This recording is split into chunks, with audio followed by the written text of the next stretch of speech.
안녕하세요. 헬로 스토리텔러입니다. 이번 시간에는 진짜 러시아를 만나다 시베리아 횡단열차 2편입니다. 시베리아 횡단열차의 역사와 이용 정보가 궁금하다면 1편 영상을 확인해주세요. 이번 시간에는 시베리아 횡단열차가 지나는 러시아의 대표 도시 5곳을 만나보겠습니다. 한국에서 출발해서 가장 먼저 만날 수 있는 도시는 바로 블라디보스토크입니다. 블라디보스토크는 동방의 지배자라는 뜻으로 1916년 완공된 시베리아 횡단철도의 종착역이자 러시아가 태평양으로 나가는 관문입니다.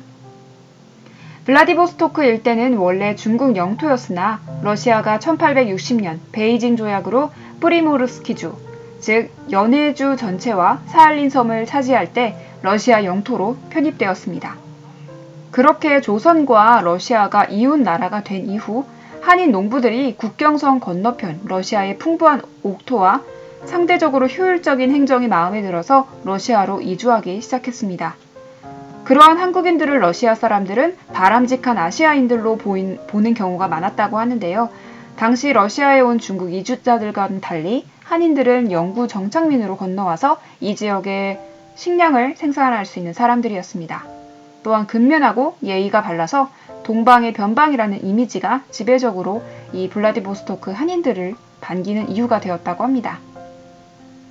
블라디보스토크는 동아시아 계절풍의 영향을 받는 습한 대륙성 기후로 여름은 따뜻하고 비가 많이 오고 겨울은 춥고 건조합니다. 블라디보스토크에 가면 꼭 봐야 하는 곳은 니콜라이 2세 개선문인데요. 일반적인 개선문이 전쟁터에서 승리한 황제나 장군을 환영하기 위해 세우는 문으로 알려져 있지만 이 개선문은 제정 러시아의 마지막 황제 니콜라이 2세의 방문을 기념해서 세워졌습니다. 개선문 앞면 상층부에는 니콜라이 2세의 얼굴이, 뒷면에는 블라디보스토크 상징인 호랑이가 조각되어 있습니다. 2003년 복원 이후 연인이 이 개선문을 통과하면 사랑이 이루어진다는 이야기가 생겨서 전 세계에서 온 연인들이 다정하게 손을 잡고 개선문을 통과하곤 합니다. 블라디보스토크의 랜드마크, 금강만, 금각교, 독수리 둥지라는 뜻의 오르리노이의 그니에즈도 산은 214m로 야트막하지만 블라디보스토크 시내에서는 가장 높은 곳입니다. 전망대에 서면 얼지 않는 바다, 이 부동항의 금강만과 2012년 에이펙 정상회담 개최를 위해 지은 일명 V다리라 불리는 금각교가 한눈에 들어옵니다.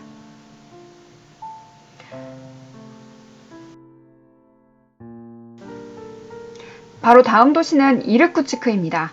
이르쿠츠크는 이르쿠츠크주의 주도로 이르쿠트강과 합류하는 앙가라강 연안을 따라 도시가 형성되었습니다.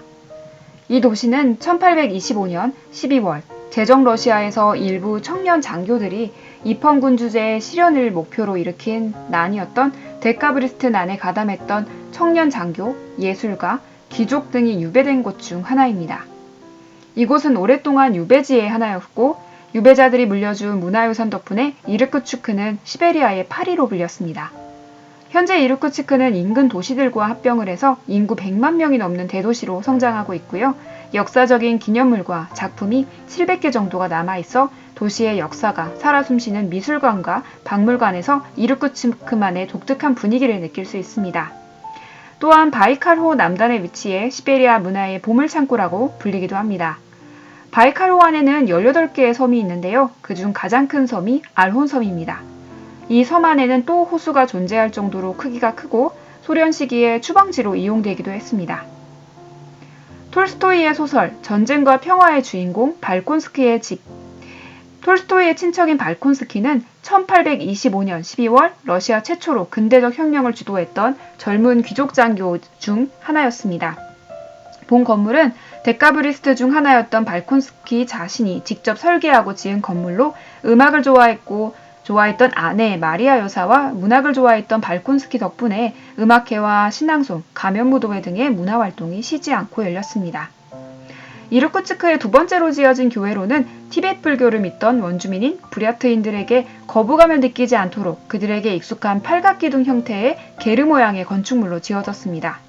이 주연절 성당은 외부 모든 면에 성상들을 그려 넣어서 다른 성당에서는 볼 수 없는 특이한 외형으로 눈길을 끕니다. 내부로 들어가면 천장에서부터 바닥까지 모든 벽을 덮고 있는 성상화, 즉 이콘이 아름다운 곳으로 유명합니다. 다음 도시로 떠나볼까요? 노보시비르스크입니다. 러시아 제3의 도시이자 시베리아에서 가장 큰 도시입니다. 시베리아의 중심지이고 시베리아 연방광부의 본부가 설치되어 있습니다. 노보시비르스크의 주의 주도이고 인구는 약 160만 명입니다. 역사적으로 새로운 러시아라는 뜻이 말해주듯이 노보시비르스크는 100년 남짓한 건설의 역사를 가진 신흥 도시인데요. 시베리아 초원의 대동맥인 시베리아 횡단철도 건설의 첫 삽을 뜨던 1893년 오브강에 놓을 철도의 부지를 찾다가 마침 강폭이 좁고 바닥에 자갈이 깔린 이곳이 선택되었다고 합니다. 러시아의 중앙부에 위치한다는 지정학적 특성과 함께 유리한 자연환경 덕분에 애초부터 극동 시베리아 지역과 우랄 산맥 너머의 수도권을 연결하는 물류의 중심지로 떠올라서 급속하게 성장했습니다. 2차 세계대전 이후에는 여기에 과학도시가 조성이 되어서 러시아 실용과학의 메카로 자리를 굳혀왔다고 합니다. 지금은 러시아 제3의 도시로 러시아의 정중앙에 위치하고 시베리아에서 가장 큰 도시, 가장 큰 도서관, 가장 큰 기차역, 가장 큰 비행장, 가장 큰 댐 등 몇 가지 러시아 기록을 보유하고 있는 기록도시이기도 합니다. 이곳에는 700여 개의 예술기관, 러시아 내 최고 규모의 오페라 극장을 비롯해 7개의 공연극장, 25개의 박물관 등 러시아 최고 수준의 심포니 오케스트라를 보유한 예술도시로도 유명합니다. 대표적으로는 노보시비르스크 국립오페라 발레극장이 있습니다. 시베리아의 볼쇼이 극장이라고 불리는데요. 볼쇼이, 마린스키 극장과 더불어 러시아 3대 국립극장으로 불립니다. 이곳은 노보시비르스크 중심 메인 광장에 자리 잡고 있고 노보시비르스크를 여행하는 사람이라면 꼭 가봐야 할 곳으로 꼽히고 있는 장소입니다. 예카체린부르크입니다. 예카체린부르크는 러시아 스베르들롭스크주의 주도이며 러시아가 유치한 2018년 제21회 월드컵의 개최 도시 중 하나입니다. 학자들은 현재 예카체린부르크를 기원전 6000년부터 정착촌이 만들어진 것으로 보고 있습니다. 도시 형성은 1721년에 요새와 야금 공장이 건설된 것에서 비롯했고 1723년에 뾰트르 대제의 칙령에 따라 이세티강 유형의 철강 공장이 세워지면서 우랄 지방의 중심지로 발전했습니다. 도시 지명은 뾰트르 대제의 부인의 이름을 따서 지었습니다. 1783년 시베리아 대로가 건설되고 19세기 시베리아 철도가 부설되면서 중앙 러시아 교통의 허브로 자리 잡았습니다. 예카체린부르크는 600개가 넘는 역사 문화 유적이 있는 도시입니다.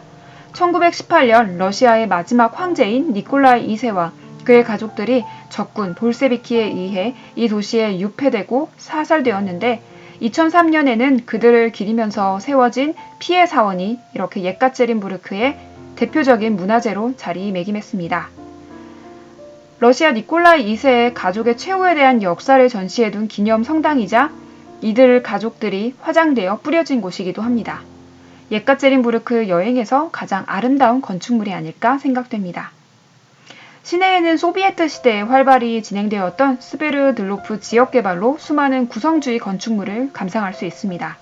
예카체린부르크의 미술박물관, 옐친 박물관을 포함한 50개 이상의 박물관이 있고 오페라와 발레극장 등 다수의 극장이 운영 중입니다. 마지막 도시는 바로 모스크바입니다. 러시아의 수도 모스크바. 유럽 러시아의 중부 오카강 지류인 모스크바강 유역에 자리 잡고 있습니다. 볼가강과 오카강 사이에 있어서 수온의 중계지로 유리한 위치를 차지했기 때문에 작은 촌에서 발족을 해서 모스크바 공국의 수도가 되고 다시 러시아 제국, 제정 러시아의 수도가 되면서 크게 발전하였습니다. 18세기에 상트페테르부르크로 수도가 옮겨진 뒤에도 모스크바는 여전히 러시아의 수공업과 상업의 중심지로 계속 발전해왔습니다. 역대 황제는 모스크바에서 대관식을 올리는 관례를 지켜서 상트페테르부르크와 함께 러시아의 2대 중심지로서의 지위를 유지하여 왔습니다. 1917년 러시아 혁명 이후 다시 수도가 된 모스크바는 소비에트 시대의 정치, 문화, 경제, 교통의 중심지로서 급속한 발전을 거듭하였고 1991년 소비에트 해체 이후 러시아 연방의 수도로서 오늘날 거대 도시로 하나에 꼽히고 있습니다. 러시아는 겨울 여행지로 인기가 많습니다. 그중 모스크바는 겨울과 가장 잘 어울리는 매력적인 도시입니다. 모스크바 하면 가장 먼저 떠오르는 곳은 아름다운 광장이라는 뜻을 가진 붉은 광장입니다. 크렘린, 성 바실리 대성당, 구은 백화점, 레닌의 영묘 등의 모스크바를 대표하는 건축물들이 모여있는 곳이죠.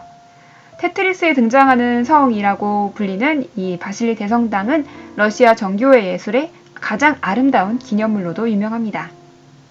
최근 국내 방송에서 모스크바 여행이 나오면서 더욱 모스크바 여행에 대한 관심이 높아졌는데요.